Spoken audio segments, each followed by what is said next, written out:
नमस्कार सभी को, राधे राधे, जय श्री कृष्णा। फिर से हाजिर है साइकोलॉजी की एक क्लास लेकर। इसमें हम पढ़ाएंगे एमसीक्यू प्रैक्टिस टेस्ट है। व्यक्तित्व हमारा टॉपिक है। इसकी 2 क्लास हम पहले भी डाल चुके हैं।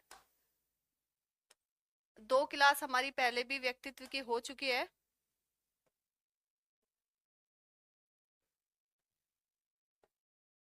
तो देखिए 2 क्लास पहले भी हो चुकी है। आज ये इसकी तीसरी क्लास है। तो चलिए फिर देर ना करते हुए स्टार्ट करते हैं अपनी क्लास को। आज का हमारा पहला क्वेश्चन है, निम्न में से व्यक्तित्व के संबंध में कौन सा कथन सही है? किसके संबंध में? व्यक्तित्व के संबंध में। ऑप्शन में है, व्यक्तित्व केवल बाह्य रूप से संबंधित होता है, व्यक्तित्व जन्मजात गुणों तक सीमित होता है, व्यक्तित्व विभिन्न गुणों का समग्र है, संगठन है, या फिर व्यक्तित्व केवल व्यवहार का नाम है। तो देखिए जहां केवल आ जाएगा वहां तो कट कर देंगे। केवल सीमित आ गया है, सीमित नहीं होता है व्यक्तित्व, कट। केवल, कट। व्यक्तित्व क्या होता है? व्यक्ति के विभिन्न गुणों का समग्र रूप होता है। क्या? समग्र रूप होता है। कौन? व्यक्तित्व। किसका? व्यक्ति के विभिन्न गुणों का, जिसमें व्यक्ति के बाह्य गुण, उसके शरीर, उसका शारीरिक जो है बाह्य आंतरिक सभी गुण सम्मिलित होते हैं। किसमें? व्यक्तित्व में। तो ऑप्शन हमारे पास 4 थे, इनमें से सही रहेगा सी। आंसर होगा सी। नेक्स्ट, व्यक्तित्व वंशानुक्रम एवं वातावरण का गुणनफल है। यह कथन किस अवधारणा को स्पष्ट करती है? व्यक्ति किसका? वंशानुक्रम और वातावरण का। तो देखिए व्यक्तित्व पर किसका प्रभाव पड़ता है? वंशानुक्रम का। कितना? 50% गुण किसके आते हैं? माता के, माता पिता के। और 25%, 50% में से 25 किसके? माता के, 25 किसके? पिता के। और 50% इनके माता पिता के। जो माता के माता पिता है यानी कि दादा दादी, दादी दादा, नाना नानी, इनके गुण आते 25-25%। किसमें? वंशानुक्रम में। किसमें? एक बच्चे में, एक व्यक्ति में। साथ में किसका प्रभाव पड़ता है व्यक्तित्व पर? वातावरण का। किसका? वातावरण का। एक व्यक्ति जिस वातावरण में रहता है उसका प्रभाव, उसके आसपास के लोग, उसका आसपास का जो समावेश है उसका प्रभाव पड़ता है। तो दोनों का ही प्रभाव पड़ता है। वंशानुक्रम गुणा वातावरण। किस पर? व्यक्तित्व पर। तो किस पर आधारित है ये पूछा है? गुणनफल है। और यह कथन किस अवधारणा को स्पष्ट करता है? ऑप्शन है, अधिगम सिद्धांत, व्यक्तित्व निर्माण, बुद्धि का सिद्धांत, या फिर प्रेरणा का सिद्धांत। तो देखिए व्यक्तित्व वंशानुक्रम गुणा वातावरण का क्या है? गुणनफल है। ये लिखा हुआ है यहाँ पर, क्या है? गुणनफल है। यह कथन किस अवधारणा को स्पष्ट करता है? तो ये करता है व्यक्तित्व निर्माण की अवधारणा को स्पष्ट। आंसर रहेगा बी। व्यक्तित्व के मनोविश्लेषणात्मक सिद्धांत के प्रवर्तक कौन है? कौन से सिद्धांत? मनोविश्लेषणात्मक सिद्धांत। ऑप्शन हमारे पास है, Skinner, Hippocrates, Sigmund Freud, Watson. तो देखिए बात करें मनोविश्लेषणात्मक सिद्धांत की, तो ये किसने दिया था? ये दिया था सिगमंड फ्राइड ने। इन्होंने क्या बताए थे? मन के प्रकार। मन के प्रकार इन्होंने बताए थे। और कितने प्रकार? 3 प्रकार। कितने? 3। कौन कौन से? चेतन मन,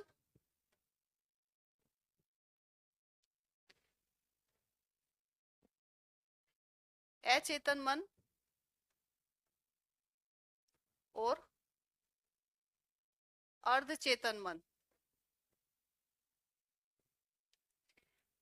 ये सबसे छोटा भाग होता है 1/10, यानी कि 100% में से केवल 10% कौन सा होता है? चेतन मन। अचेतन मन ये सबसे बड़ा भाग होता है, यानी कि 9/10। 100 में से 90% कौन सा होता है? अचेतन मन। चेतन मन की विषय वस्तु क्या होती है? वर्तमान अनुभव। वर्तमान के अनुभव क्या होते हैं? चेतन मन की विषय वस्तु होते हैं। अभी जो मैं क्लास ले रही हूँ, आप लोग क्लास पढ़ रहे हैं, क्लास में पढ़ रहे हैं, ये क्या है? वर्तमान के अनुभव है। और ये किसकी विषय वस्तु है? चेतन मन की। अचेतन मन की विषय वस्तु क्या होती है?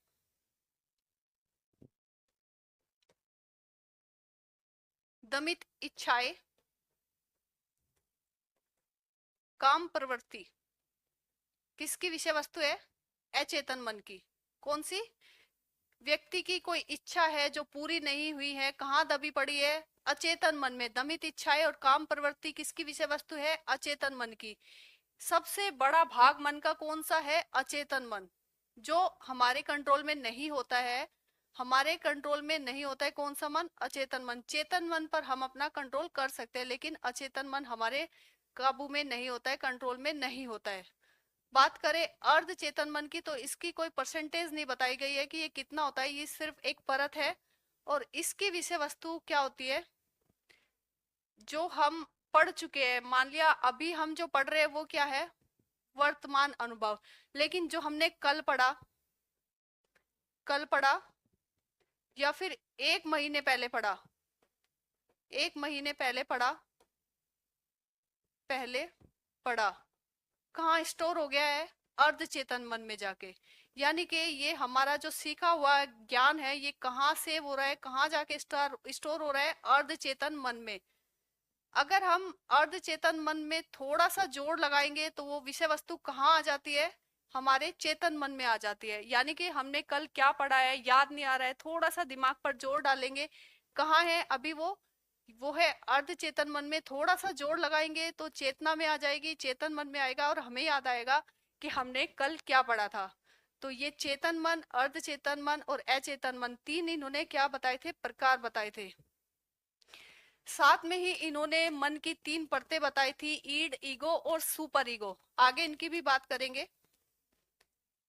नेक्स्ट, फ्राइड के अनुसार मन का सबसे छोटा भाग कौन सा होता है? तो देखिए अभी हमने बात की, कितने मन बताए थे प्रकार इन्होंने? अर्ध चेतन, चेतन मन और अचेतन मन, तीन इन्होंने बताए थे। तो इसको तो कट कर देंगे डी को। तो सबसे जो छोटा भाग होता है वो होता है चेतन मन। कितना? 1/10। और सबसे बड़ा भाग कौन सा होता है? 9/10 अचेतन मन। ये क्या होता है? हमारे कंट्रोल में नहीं होता है, जबकि ये क्या होता है? हमारे कंट्रोल में होता है। तो आंसर रहेगा बी। वर्तमान अनुभवों एवं विचारों का संबंध किस मन से होता है? तो मन को किसने, मन के प्रकार किसने बताए है? सिगमंड फ्राइड ने। कितने बताए हैं? 3।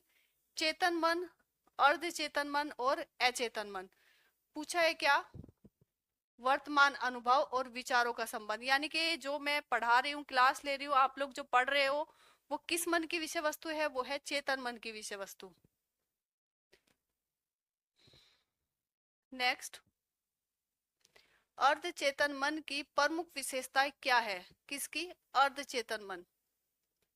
यह पूर्ण दमित इच्छाओं का भंडार है। यह वर्तमान अनुभवों को नियंत्रित करता है। इसमें संग्रहित बातें थोड़े प्रयास से चेतना में आ जाती है। यह नैतिक आदर्शों का केंद्र होता है। तो देखिए वर्तमान अनुभव नियंत्रित किस में होते हैं? ये तो चेतन मन में होते हैं। दमित इच्छाओं का भंडार कौन सा होता है? अचेतन मन। इसमें संग्रहित बातें थोड़े प्रयास से, देखिए बातें स्टोर होते, ज्ञान क्या होता है, बातें क्या होते हैं? स्टोर रहती है। कहाँ? अर्ध चेतन मन में। और थोड़ा सा प्रयास करने से क्या आती है? चेतना में आ जाती है, यानी कि चेतन मन में आ जाती है। तो आंसर रहेगा सी। नेक्स्ट, फ्राइड के अनुसार अचेतन मन का संबंध मुख्यतः किससे है? कितने मन बताए थे? 3। चेतन मन, अचेतन मन,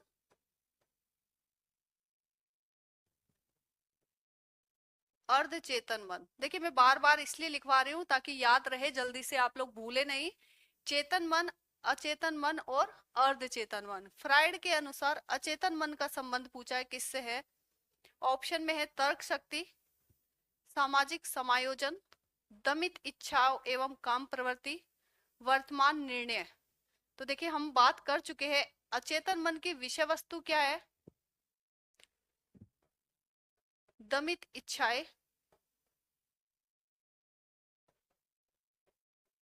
काम प्रवृत्ति किसकी विषय वस्तु है? अचेतन मन की। तो आंसर रहेगा सी, दमित इच्छाएं एवं काम प्रवृत्ति।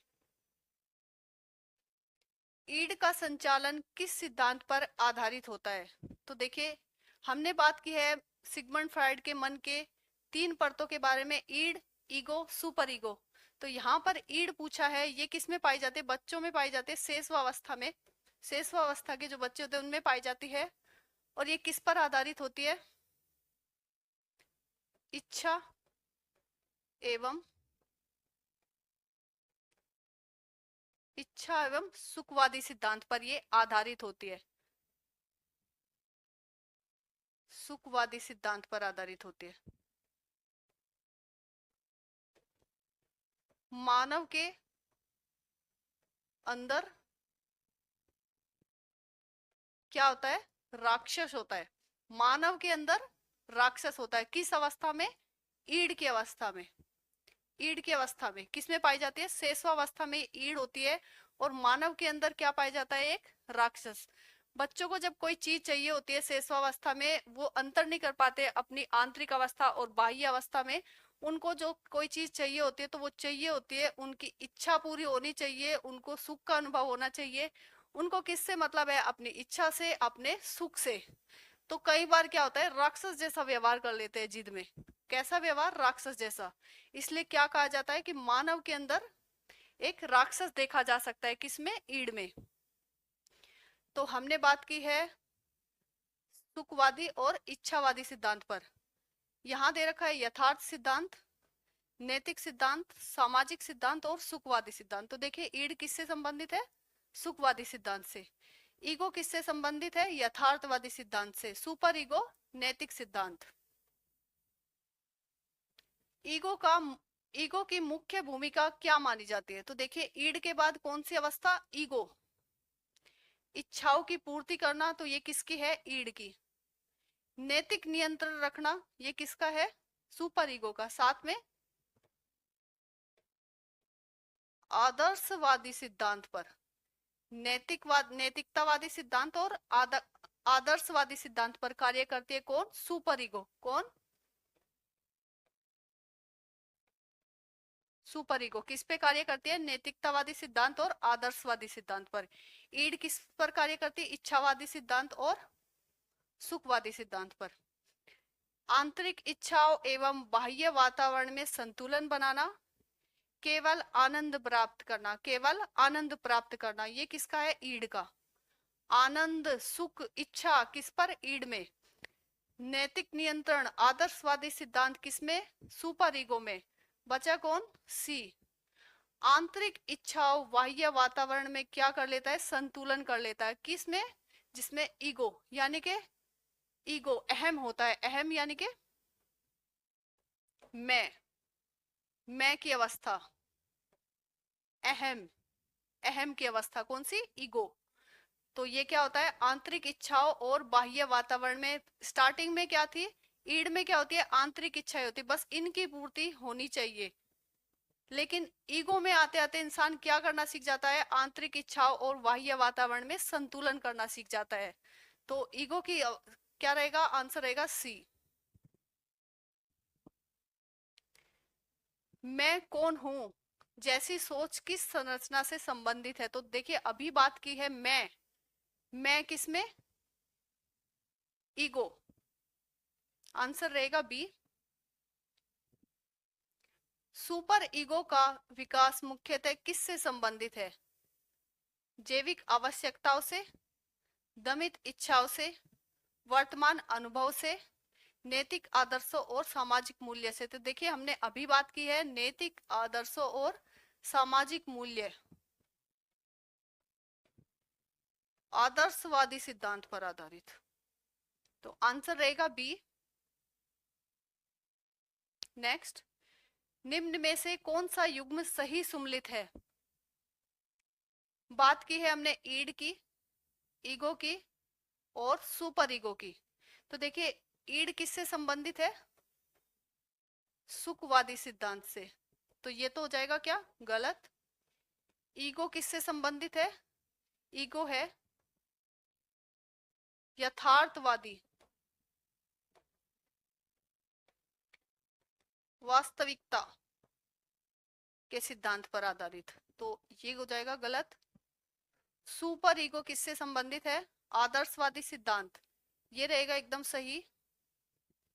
अचेतन मन, अचेतन मन की विषय वस्तु वर्तमान अनुभव नहीं, ये किसकी विषय वस्तु है? चेतन मन, चेतन मन की विषय वस्तु है। अचेतन मन की वस्तु क्या है? विषय वस्तु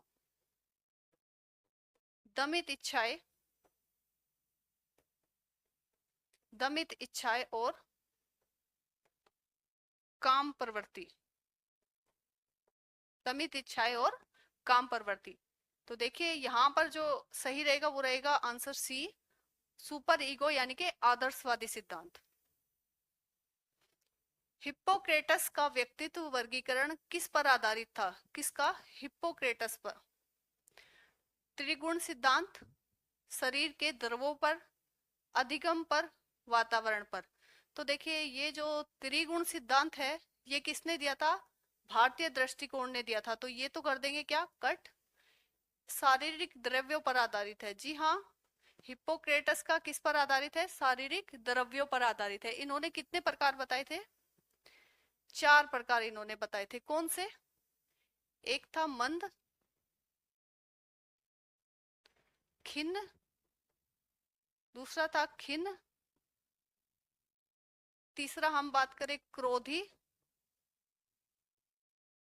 और चौथा था आशामय। द्रव्यों की अगर बात करें इसे कहेंगे हम सलेस्मिक, और प्रकार क्या था इसका? कफ। खिन्न की अगर बात करें तो क्या होगा? विषादी, विषादी। और इसका जो प्रकार है ये हो जाएगा काला पित्त, काला पित्त। क्रोधी की अगर बात करें तो ये कैसा होगा? विवादी। और इसमें कौन सा? पीला पित्त।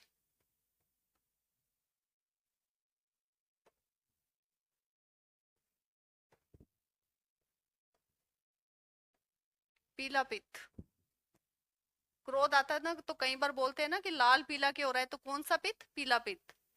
आसमय यानी कि उत्साह, और इनमें क्या पाया जाता है? रक्त।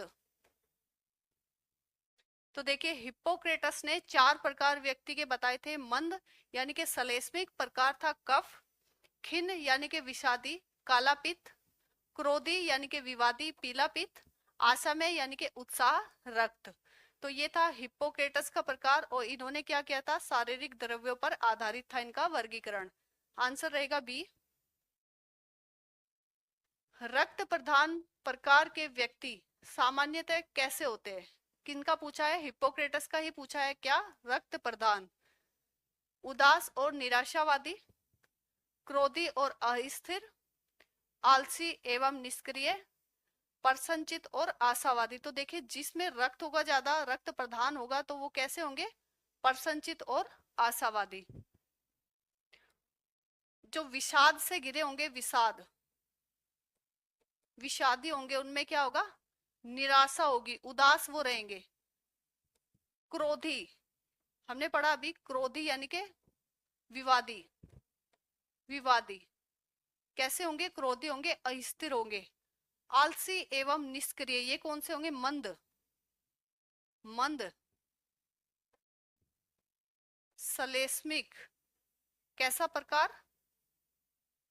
कफ। तो इसका जो आंसर है वो रहेगा प्रसन्नचित और आशावादी, सी इसका आंसर रहेगा। नेक्स्ट, विषादी प्रकार के व्यक्ति में कौन सा गुण प्रमुख होता है? प्रमुख गुण पूछा है किसमें? विषादी प्रकार के व्यक्ति में। उत्साह, तो देखिए उत्साह किसमें होगा? रक्त वाले में होगा उत्साह।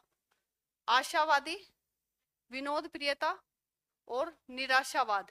तो देखिए जो विषाद से ग्रस्त होंगे, कैसे होंगे? विषादी होंगे, तो उनमें क्या होगी? आशा नहीं होगी, निराशावाद। निराशावाद से क्या होंगे? ये ग्रस्त होंगे।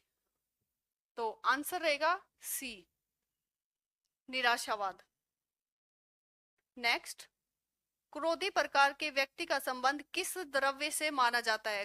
क्रोधी प्रकार पूछा है, तो देखिए यहाँ काला पित्त, रक्त, पीला पित्त और कफ। कफ तो किस में पाया जाएगा? मंद प्रकार में,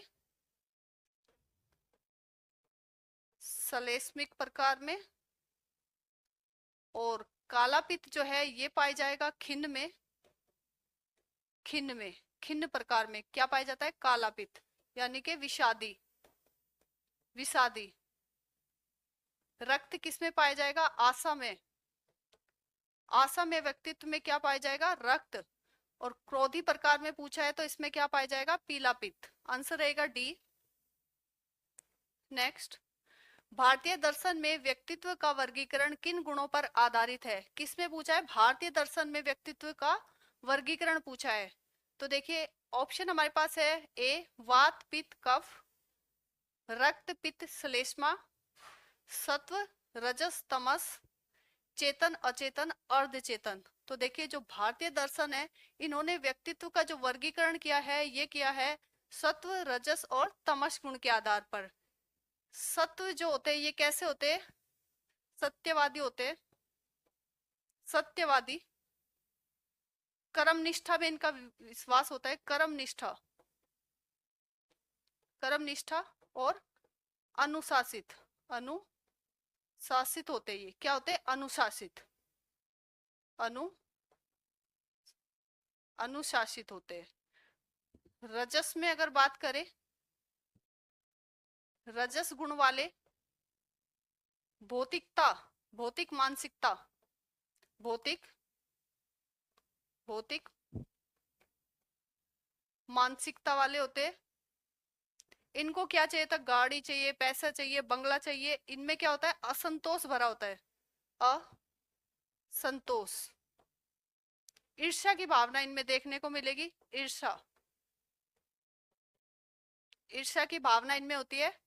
भौतिकता, भौतिक मानसिकता वाले होते हैं, असंतोष की भावना होती है, ईर्ष्या की भावना इनमें होती है। और तमस वाले कैसे होते हैं? क्रोधी, क्रोधी, घमंडी होते हैं, आलसी होते हैं, आलसी होते हैं। और असहयोग की भावना होती है, असहयोग की भावना इनमें देखने को मिलेगी। तो भारतीय दर्शन में व्यक्तित्व का वर्गीकरण किन आधार पर किया गया है? सत्व गुण, रजस गुण और तमस गुण के आधार पर। तो आंसर रहेगा सी। नेक्स्ट, निम्न में से कौन सा गुण सत्व से संबंधित है? सत्व से, सत्व गुण से भारतीय दर्शन की बात हो रही है। ऑप्शन में है आलस्य, ईर्ष्या, सत्यवादिता और असंतोष। तो देखिए आलस्य तो होगा ही नहीं, ये किसका होगा? ये होगा हमारा तमस का। ईर्ष्या किसका होगा? रजस का। असंतोष की भावना रजस। सत्य की, सत्यवादिता।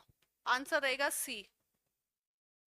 नेक्स्ट, रजस गुण वाले व्यक्ति में सामान्यतः क्या पाया जाता है? कौन से रजस गुण वाले? शांति और सरलता। तो देखिए ये सत्व गुण में पाई जाती है, शांति और सरलता। आलस्य एवं असहायता ये पाई जाती है तमस गुण वालों में।